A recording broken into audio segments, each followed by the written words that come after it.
Para introduzirmos, então, vamos ver nesse trabalho, nós desenvolvemos com entrevistas a professores para observar na perspectiva do docente qual a relação com o fracasso escolar enfrentado nas escolas e compararmos ao artigo trabalhado em outros textos sobre o assunto. Então, assim, nós fizemos 3 perguntas, entrevistamos 3 professores, cada um de uma realidade, um professor lá de Navegantes e 2 professores aqui de Itajaí, com essas 3 perguntas da entrevista sobre o fracasso escolar. Bom, a primeira pergunta que nós temos é o fracasso escolar sob o olhar docente, como professor. Como você aborda esse tema? A segunda, qual a estratégia adotada pela escola, professor, para lidar com o fracasso escolar? E a terceira, a estratégia para combater o fracasso escolar tem obtido resultados?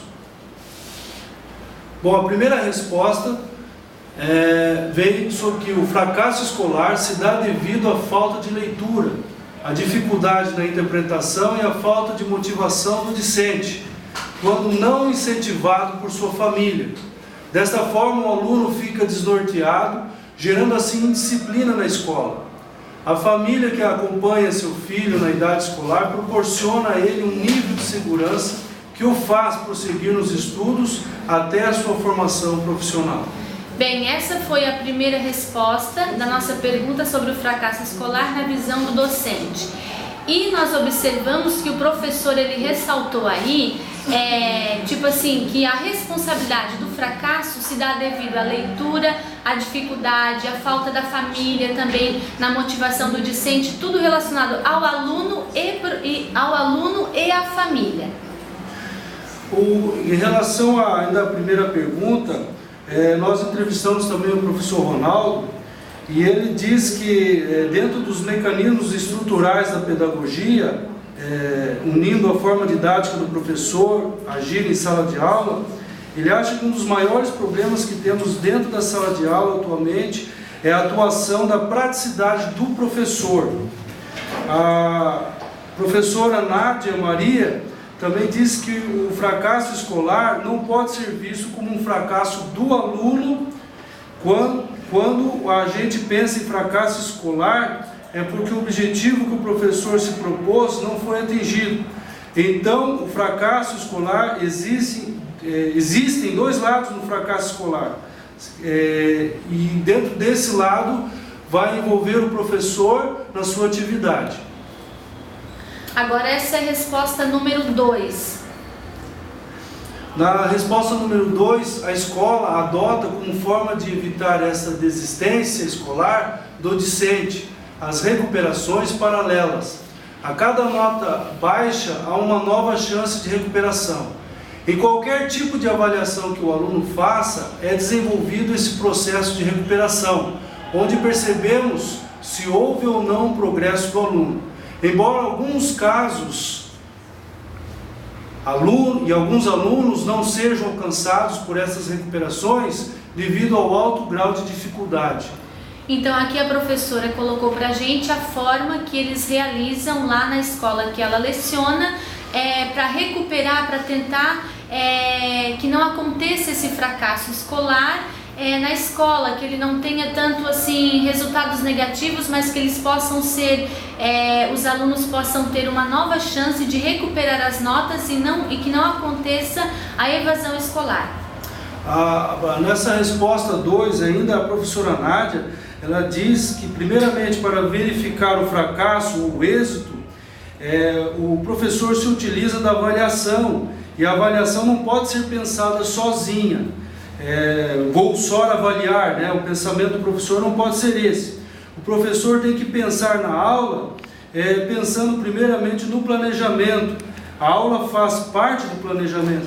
Então, para que se consiga sucesso, que o aluno obtenha aprendizagem, se aproprie dos conhecimentos, o professor precisa primeiramente planejar sua aula, pensando em motivar o aluno para a aula, e o aluno tem que ser um motivo para aprender. Então o professor precisa pensar a sua aula primeiramente.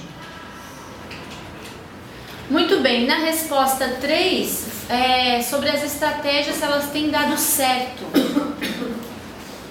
As estratégias utilizadas têm surtido efeitos positivos.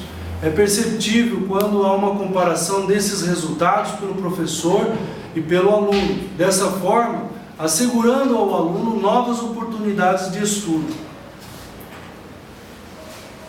A professora Nádia também fala nessa resposta 3, que várias estratégias têm sido buscadas, o que podemos falar acompanhando o trabalho de alguns professores, lembrando que ela é orientadora educacional de formação e ela atua há 12 anos na Gerência Regional de Educação como integradora do ensino médio e educação profissional da Secretaria de Educação do Estado.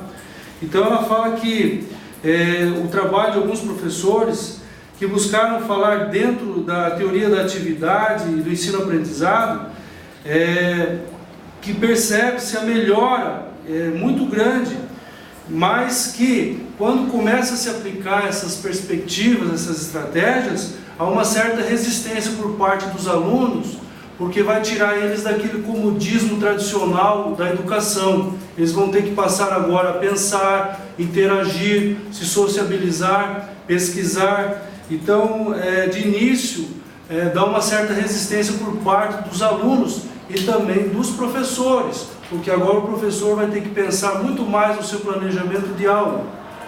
E ela diz que quando o professor, como mediador, consegue fazer os alunos entenderem bem essas estratégias, os alunos eles conseguem produzir conhecimento e conseguem realmente se interagir muito melhor. Então, nós observamos assim, nós fizemos a entrevista e uma comparação sobre o que os professores nos responderam, sobre o que é feito e agora o que o texto assegura que deve ser feito com o fracasso escolar e por que acontece o fracasso escolar. Então, o homem é colocado em relação ao homem situado. Pode-se perceber o fracasso escolar como fruto de um modo de pensar, dizer, educação e psicologia. A educação produtora de normas e formadora de subjetividades apresenta a psicologia o desafio de analisar as relações de poder e relações criadoras e reprodutoras das instituições que dão forma à vida escolar. Então, assim, como observamos que o Elias comentou ali pra gente, que a professora Nádia, ela fez essa comparação dizendo que o modo fazer o professor pensar, o aluno pensar. Então, aqui a professora, esse texto é uma citação da Maria Helena de Souza Pato, que ela diz que o fracasso escolar é como fruto de um modo de pensar e dizer, educação e psicologia, ou seja, esse modo de pensar e dizer precisa de uma transformação para que haja um resultado positivo sobre o fracasso escolar, que ele não venha mais acontecer. O sujeito da modernidade, com seu conformismo, necessita do resgate da atitude filosófica e da intervenção da pesquisa como metodologia potencializadora de rupturas. Neste resgate do tempo das ações, o psicólogo escolar encontra-se inserido em um território de investigações, no qual fracasso e conquista são parte integrante da escola. Muito bem, aqui também ela fala sobre que o sujeito da modernidade está num conformismo e que precisa ser resgatado uma atitude filosófica, ou seja, uma reflexão, um pensar mais crítico sobre o fracasso escolar e que venha a gerar uma intervenção da pesquisa, não apenas ouvir ou achar culpados, mas que se tenha essa intervenção, essa pesquisa como metodologia para que possa ser alcançado um resultado que o fracasso escolar venha deixar de existir tão grande como acontece hoje. Ô Josi, posso? Pode. é interessante que o que vocês estão trazendo também, que se o fracasso escolar é resultante de uma forma de pensar e perceber educação, né, ele se relaciona também com aquilo que a gente apresentou do nosso seminário, porque se relaciona com a forma como você percebe a escola e o papel da escola, né? Dependendo de qual é o papel da escola e do aluno dentro da escola, esse aluno vai ser considerado, o trabalho dele, na verdade, vai ser considerado resultado de sucesso ou de fracasso, né? Tudo dependendo da forma como se pensa, se percebe esse ambiente. Isso. Um tema está interligado ao outro, né? Isso. Em sua prática, deve proporcionar transformações e a permanente desnaturalização das instituições. A pesquisa e intervenção, como metodologia potencializadora de rupturas nas práticas que atualizam a lógica burocrático-gerencial na escola. A pesquisa e intervenção pressupõe uma nova relação entre indagar e agir. A indagação já se constitui como ação e como nova relação entre sujeito e objeto. Transformação se constitui em mudanças substanciais nos critérios das práticas, nos modos de ser e de pensar, enquanto a reforma remete a recomposições, alterações na superficialidade dos corpos, não atingindo, portanto, a lógica, o sentido das ações. Aqui é muito interessante que a autora faz um comentário sobre transformação e renovação. Ela comenta que precisa ser feita uma transformação, ou seja, quando eu transformo alguma coisa, eu faço ele tudo novo, eu não vou usar nada do que eu tenho de velho. E uma renovação, eu vou renovar algo que talvez não serviria, mas eu vou dar uma tapeada, então não vou ter uma mudança por completa. Então é o que precisa ser pensado, esses critérios das práticas hoje, o modo de pensar e de agir na educação, para que venha ter sentido nessas ações e sentidos positivos.